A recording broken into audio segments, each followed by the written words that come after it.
കേരളവും പ്രവാസവും എന്ന പാഠഭാഗമാണ് ഞാനിവിടെ അവതരിപ്പിക്കാനായി പോകുന്നത്. കേരളവും പ്രവാസവും എന്ന പാഠഭാഗത്തിൽ പ്രവാസത്തിൻ്റെ ലക്ഷ്യങ്ങളായി 3 കാര്യങ്ങളാണ് പറയുന്നത്.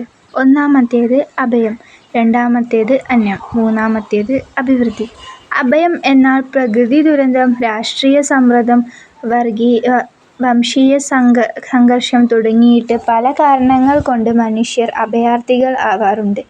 ഇങ്ങനെയുള്ള കാരണത്താൽ രാജ്യം വിട്ടു പോകുമ്പോഴാണ് അഭയാർത്ഥികൾ ആവുന്നത്. അതായത് നമ്മുടെ പ്രകൃതിയിൽ യുദ്ധം പോലുള്ള സംഭവങ്ങൾ കാരണം ഉണ്ടായിട്ട് നമ്മൾ ഈ രാജ്യം വിട്ട് പുറം രാജ്യങ്ങളെ ആശ്രയിക്കേണ്ടി വരുമ്പോൾ സ്വാഭാവികമായി നമ്മൾ അവിടുത്തെ അഭയാർത്ഥികളായി മാറുകയാണ് ചെയ്യുന്നത്. ഇനി രണ്ടാമത്തേത് അന്നം. അന്നം തേടുന്ന പ്രവാസത്തെയാണ് തൊഴിൽ പ്രവാസം എന്ന് പറയുന്നത്. അതായത് കുടുംബകാരണങ്ങൾ നോക്കാൻ വേണ്ടി പുറം രാജ്യങ്ങളിലോട്ട് പോവുക, അങ്ങനെയുള്ള തൊഴിൽ തേടി പോകുന്ന ആളുകളെയാണ് അന്യം എന്ന് പറയുന്നത്. ആ ഒരു കാര്യത്തിനാണ് അന്യം എന്ന് പറയുക. മൂന്നാമത്തേത് അഭിവൃദ്ധി.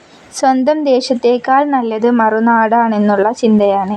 അതായത് ഇപ്പോൾ പുരോഗമന ചിന്തയുള്ള ആളുകൾ പൊതുവെ വിചാരിക്കുന്നത് നമ്മുടെ രാജ്യത്തേക്കാൾ നല്ലത് ജീവിക്കാനും എന്തുകൊണ്ടും നല്ലത് പുറം രാജ്യമാണെന്ന് വിചാരിച്ച് പുറത്തോട്ട് പോകുന്ന വ്യക്തികളെയാണ് അഭിവൃദ്ധി എന്ന് പറയുന്നത്. അതാണ് ഈ 3 പ്രവാസം കൊണ്ടുള്ള 3 ലക്ഷ്യങ്ങൾ. 3 തരത്തിലുള്ള പ്രവാസങ്ങൾ ഇതെല്ലാമാണ്. ഇനി പ്രവാസത്തെ 3 വർഗീകരിച്ചിട്ട് കൂടിയുണ്ട്. ഒന്ന് കുടിയേറ്റം, രണ്ടാമത്തേത് നാടുകടത്തൽ, മൂന്നാമത്തേത് പലായനം. നാടുകടത്തലും പലായനവും പറയുന്നത് നമ്മൾ സ്വമേധ പോകുന്ന കാര്യമല്ല. അതായത് നാടുകടത്തുക പറഞ്ഞാൽ എന്തെങ്കിലും കുറ്റം ചെയ്തുകൊണ്ട് പോകുന്നതാണ് നാടുകടത്തൽ. പലായനം എന്നത് രാജ്യത്തെ ആളുകൾ നമ്മളെ മാറ്റി നിർത്തപ്പെടുന്നവരാണ് പലായനം ചെയ്യപ്പെടുന്നത്.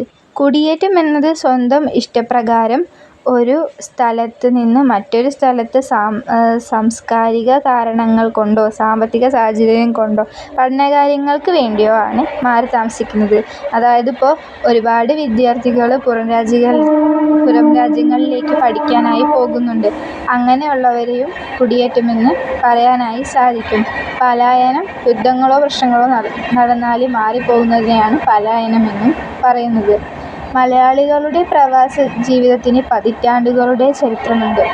അതായത് ഇപ്പോൾ കേരളത്തിൽ ഒട്ടുമിക്ക ആളുകളും ജീവിക്കുന്നത് ഗൾഫ് രാജ്യങ്ങളിൽ പോയി പണിയെടുത്ത് ജീവിച്ചിട്ടാണ്. അതായത് ഒരുപാട് ആളുകൾ ഗൾഫ് രാജ്യങ്ങളെ ആശ്രയിക്കുന്നുണ്ട്. അങ്ങനെ രീതിയിലുള്ള പ്രവാസികൾ ഒരുപാട് നമുക്ക് കാണാനായി കഴിയും.